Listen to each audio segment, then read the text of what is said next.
जय श्री राम एवरीवन। क्या आप जानते हैं नवरात्रि के इन 9 दिनों में आप अपनी जिंदगी को पूर्ण रूप से बदल सकते हैं, अपनी सारी प्रॉब्लम को हमेशा के लिए गुड बाय कह सकते हैं। नमस्कार दोस्तों, मैं आचार्य अनुप्रिया, आपकी ज्योतिष मित्र। आज मैं आपसे बात करूंगी कि नवरात्रि के दौरान युवाओं को, हमारी यंग जनरेशन को कौन सी ऐसी 10 आध्यात्मिक आदतों को अपनाना चाहिए जिनसे उनके जीवन में पॉजिटिविटी आए और सारी प्रॉब्लम गुड बाय हो जाए। तो सबसे अच्छी बात इस वीडियो के थ्रू मैं आपको ये बताने जा रही हूँ, ये ऐसी आदतें हैं, ये ऐसी 10 आदतें हैं जिसको आप अपने बिजी शेड्यूल, अपने व्यस्त शेड्यूल के साथ भी आसानी से कर सकते हैं। तो चलिए बिना देरी करे वीडियो की शुरुआत करते हैं। और शुरुआत करने से पहले अगर आप हमारे चैनल में नए आए हैं तो चैनल को लाइक, शेयर और सब्सक्राइब करना ना भूलें। सबसे पहली आदत, रोजाना ध्यान करना, मेडिटेशन।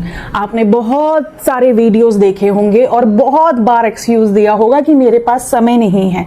देखिए, अगर आप 10 से 15 मिनट का समय निकालकर डेली मेडिटेशन करेंगे ना, तो आपको मानसिक शांति, पीस का अनुभव होगा जिसे आप बाहर ढूंढ रहे हैं। आपका जो स्ट्रेस लेवल है, एंजाइटी है, वो जरूर कम होगी। सोचने की क्षमता आपकी बढ़ेगी, आपको नींद अच्छी आएगी और इसके साथ साथ आपकी जो क्रिएटिविटी जो खो गई है, आपका जो बचपन है वो खो गया है, वो बटरफ्लाई वाली फीलिंग खो गई है, वो भी आपको मिलेगी। अपनी भावनाओं को आप बहुत अच्छे से किसी के साथ व्यक्त कर पाएंगे और दूसरों की भावनाओं को भी आप बहुत अच्छे से समझ पाएंगे। तो कितना मैजिकल है ना। 10 से 15 मिनट डेली आपने निकालना है। डेली ना भी निकाल सके तो सिर्फ 21 दिन तक ये प्रैक्टिस कीजिए। और अगर आपको ये सारे चेंजेस अपनी बॉडी में महसूस नहीं होते हैं तो कमेंट सेक्शन में आके बोल सकते हैं कि मैम मैंने 21 दिन किया और मुझे तो मेंटल पीस मिली ही नहीं। चलिए आगे बढ़ते हैं। हमारी दूसरी बेस्ट हैबिट वो है उपवास करना। जी हाँ, फास्टिंग। इस नवरात्रि में आप फास्टिंग कीजिए। व्रत नहीं रख पा रहे हैं तो हल्का खाना खा सकते हैं, बट ये जरूर सुनिश्चित करें कि आप सात्विक भोजन लें। आत्म नियंत्रण जितना करें उतना ज्यादा अच्छा है। बाहर के जंक फूड, ऑयली फूड्स को अवॉइड कीजिए। इस पीरियड में अपनी बॉडी को डिटॉक्सिफाई कीजिए। आपका शरीर व्रत करने से शरीर आपका साफ तो होता है, डिटॉक्सिफाई तो होता है, आपका मेटाबॉलिज्म भी बढ़ता है, आपका इम्यून सिस्टम भी स्ट्रांग होता है, आप में सोचने की क्षमता आ जाती है। जो भी ये प्रोक्रास्टिनेशन होता है ना, लेजीपन, यार मैं कल करूंगा, परसों करूंगा, ये सारी चीजें खत्म हो जाती हैं। तीसरी आदत वो है मंत्र जाप। देवी दुर्गा के मंत्रों का जाप कीजिए। बहुत आसान से मंत्र मैंने कमेंट सेक्शन में आपके लिए दिए हुए हैं। ओम ऐं ह्रीं क्लीं चामुंडाय विच्चे नमः। इस मंत्र का जाप भी आप करेंगे तो आपको मानसिक शांति मिलेगी, आपका तनाव कम होगा, आत्मविश्वास बहुत ही ज्यादा बढ़ जाएगा, ध्यान लगाने में आपको मदद मिलेगी। जो लोग कहते हैं ना हम मेडिटेशन नहीं कर पाते हैं, शुरुआत में इस मंत्र का जाप करेंगे तो आपका ध्यान भी बहुत ही अच्छा लगेगा और जीवन में आप पॉजिटिविटी से भरा हुआ महसूस करेंगे। कितना आसान है ना। चलिए अगली आदत की तरफ बढ़ते हैं। ये है हमारी हैबिट नंबर 4, कृतज्ञता की भावना। जी हाँ, जिसे हम कहते हैं ग्रैटिट्यूड। सोने से पहले ये 3 चीजें लिखें जिसके लिए आप अपने जीवन में सबसे ज्यादा आभारी हैं। 3 चीजें। आपके पेरेंट्स आपके साथ हैं, उनका प्यार आपको मिल रहा है, रहने के लिए घर है, एक अच्छी जॉब है, एक अच्छी वाइफ है, समझदार पति है, समझदार बच्चे हैं, आपका शरीर स्वस्थ है। कोई भी ऐसी 3 चीजें जिसके लिए आप ईश्वर को धन्यवाद दें इस समय। इससे क्या होगा, जब हम ग्रैटिट्यूड व्यक्त करते हैं, आभार व्यक्त करते हैं, तो इससे हमारे लाइफ में जो भी चीजें हमारी लाइफ में अच्छी हैं उनकी और उन्नति होती है, वो और बढ़ती हैं। कहते हैं ना, where the focus goes energy flows. मानसिक स्वास्थ्य आपका सुधरेगा अगर आप ऐसा करते हैं। उदासी, बहुत ज्यादा डिप्रेस फील करना, सैड फील करना, ये दूर हो जाता है। ये छोटी छोटी आदतें हैं, ये छोटी छोटी आदतें ना बहुत बड़ा मिरेकल लाती हैं जीवन में। जीवन में ना एक सेटिस्फेक्शन की फीलिंग। आजकल लोगों के पास इतना पैसा है, गाड़ियां, फिर भी सेटिस्फेक्शन नहीं है। तो अगर आप ग्रैटिट्यूड व्यक्त करते हैं तो जीवन में संतोष आपको मिलता है। आपके रिश्ते जो बहुत ही इंपॉर्टेंट हैं आज के टाइम पे, एक अच्छे रिश्ते का होना, चाहे वो पेरेंट्स के साथ में हो, चाहे वो हस्बैंड वाइफ के बीच में हो, आपके रिश्ते भी बहुत ज्यादा मजबूत होते हैं अगर आप ग्रैटिट्यूड लिखते हैं रात में सोने से पहले। 3 चीजों का ग्रैटिट्यूड जरूर लिखिएगा, 21 दिन तक कीजिए एंड फिर कमेंट सेक्शन में आके बोलिएगा कि मैम आपकी ये आदत ने तो हमारे जीवन में मिरेकल कर दिया। अगली आदत की तरफ बढ़ते हैं और वो है हमारी आदत नंबर 5। आशीर्वाद नहीं दे रही हूं आपको, 5th आदत के बारे में बता रही हूं।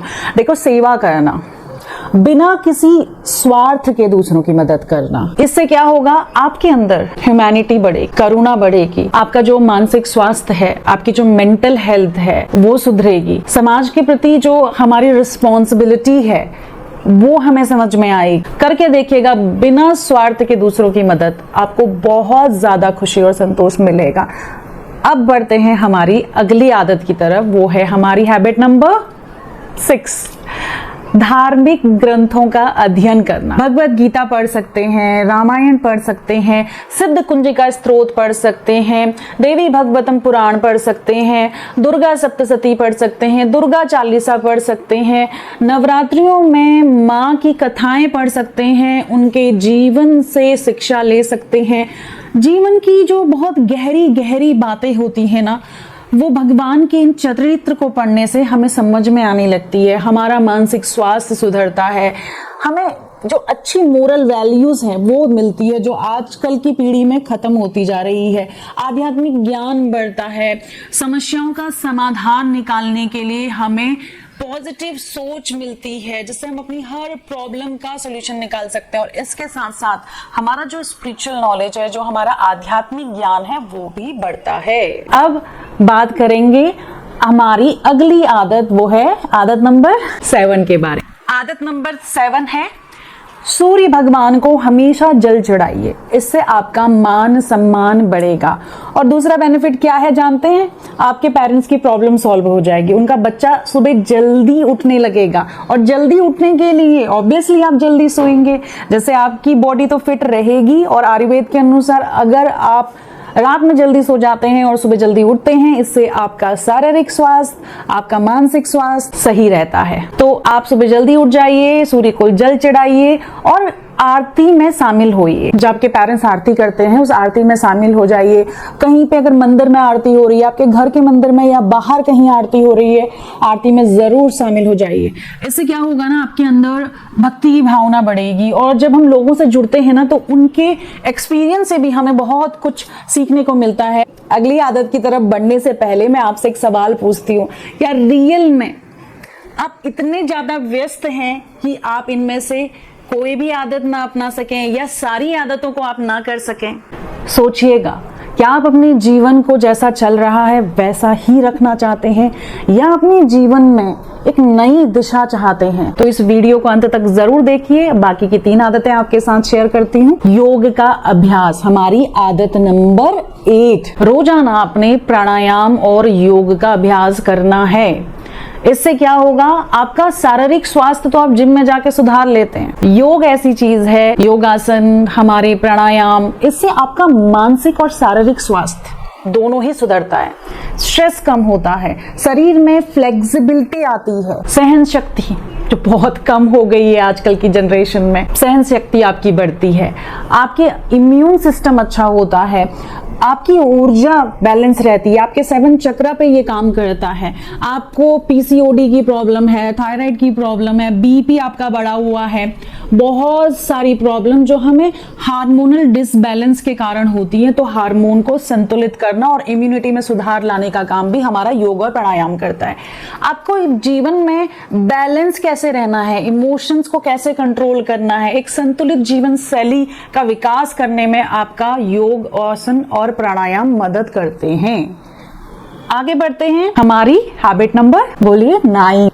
और 9वीं हमारी आदत है जागरूक रहना, प्रेजेंट में रहना, फुल फोकस से काम करना, जिससे आपके काम की क्वालिटी तो बढ़ेगी ही, साथ ही साथ में आपकी जो अननेसेसरी चिंता है ना फ्यूचर को लेके, वो भी कम हो जाएगी। So live in the present, be in the moment.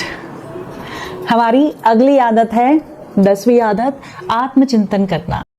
हर शाम अपने विचारों को ध्यान दीजिए, कैसे थॉट आपके मन में चल रहे हैं, पॉजिटिव है, नेगेटिव हैं। आपने जो भी किया पूरे दिन भर पे, किसी से गुस्सा किया, किसी से अच्छी बातें करी, कोई रिकॉग्निशन आपको मिला, सारे कार्यों पे विचार कीजिए। आत्मचिंतन आपको खुद को समझने में मदद करता है, इससे आत्म सुधार की संभावनाएं बढ़ जाती हैं, मानसिक संतुलन भी आपका सुधरता है, आपको अपने लक्ष्यों को लेके, अपने गोल्स को लेके, अपनी वैल्यूज को लेके और ज्यादा क्लैरिटी मिल जाती है और अपने जीवन में नई दिशा में जाने में बहुत ज्यादा मदद करती है। इतना प्रभावशाली होता है आत्मचिंतन करना। तो वक्त है अब आपके विचारों का। अगर आपको ये वीडियो पसंद आया है तो लाइक, शेयर और सब्सक्राइब करना ना भूलें। और हाँ, कमेंट में बताएं कि आप कौन सी आदत अपनाने वाले हैं। क्या आपको लगता है कि कोई और आदत है जो इस लिस्ट में होनी चाहिए? आप अपने सुझाव जरूर शेयर कीजिएगा। आपके सुझाव हमारे लिए बहुत ही ज्यादा महत्वपूर्ण रहते हैं। खुश रहिए, स्टे ब्लेस्ड। आपसे विदा लेती हूँ। जय माता दी। आप सभी को नवरात्रि की ढेर सारी शुभकामनाएं।